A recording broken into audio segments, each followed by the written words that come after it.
Hello दोस्तों, spicy कहानी में आपका स्वागत है। आइए आज सुनते हैं मेहनत के फल की कहानी। एक गांव में दो दोस्त रहते थे। एक का नाम मोहन और दूसरे का नाम सोहन था। दोनों में बहुत ही गहरी मित्रता थी। मोहन बहुत ही धार्मिक व्यक्ति था। वह हमेशा भगवान की भक्ति में लीन रहता था, जबकि सोहन बहुत ज्यादा मेहनती था। एक बार दोनों ने 1 बीघा जमीन लेकर उसमें फल उगाने के बारे में सोचा, जिसके बाद वह एक अच्छा सा घर बनाना चाहते थे। इसके बाद दोनों दोस्तों ने खेत खरीद लिया।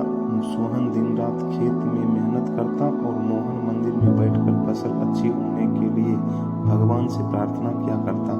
इसी तरह से समय बीतता गया और कुछ दिन बाद फसल पक गई। फसल पकने के बाद उसकी कटाई करके उसे बाजार में जाकर बेच दिया। इसके बाद उन्हें अच्छे पैसा मिला। इस पर सोहन ने कहा कि इसमें मेरा ज़्यादा हिस्सा है, क्योंकि मैंने दिन रात एक करके खेत में पानी खाद देकर फसल उगाई। लेकिन यह बात सुनकर मोहन गुस्सा हो जाता है और कहने लगता है कि धन का ज़्यादा हिस्सा मुझे मिलना चाहिए, क्योंकि मैंने अपने खेत में अच्छी फसल की होने के लिए भगवान से प्रार्थना की है, और जब तक भगवान की मर्जी ना हो तब तक कोई भी कुछ नहीं कर सकता है। दोनों इसी बात को लेकर लड़ने लगे। अब यह बात गांव के मुखिया तक पहुंच गई। गांव के मुखिया ने सारी बात सुनने के बाद एक फैसला किया। मुखिया ने दोनों दोस्तों को चावलों की एक बोरी दी, जिसमें चावलों के बीच छोटे छोटे कंकर मिले हुए थे। मुखिया ने कहा, इस चावल की बोरी को घर ले जाओ और इसमें से सुबह तक चावल और कंकर अलग अलग करके लेकर आओ। फिर मैं सुबह फैसला करूंगा कि फसल का ज़्यादा धन किसको मिलना चाहिए।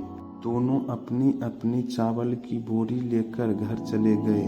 सोहन अपने चावल की बोरी को खोलकर उसमें से कंकर अलग अलग करने में लग गया। मोहन अपनी चावल की बोरी को लेकर मंदिर में चला गया और भगवान से चावलों कंकर को अलग करने के लिए प्रार्थना करने लगा। बोले, हे भगवान, मेरे चावलों से कंकर अलग कर दो। दोनों अगली सुबह मुखिया के पास पहुंचे। सोहन ने तो पूरी रात जगकर चावलों से एक एक करके सारे कंकर अलग कर दिए।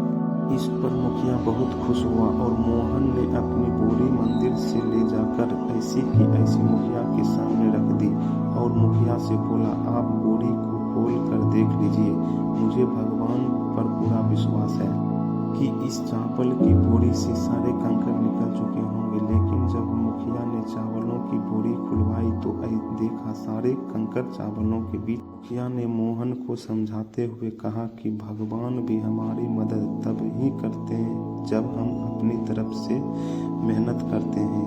यह बात समझाते हुए मुखिया ने फसल का ज़्यादा धन सोहन दे दिया। इसके बाद से मोहन भी सोहन के साथ खेत में मन लगाकर मेहनत करने लगा। इस बार इनके खेत में और भी ज़्यादा अच्छी फसल हुई। इस कहानी से सीख, हमें कभी भी पूरी तरह से भगवान के भरोसे पर नहीं बैठना चाहिए।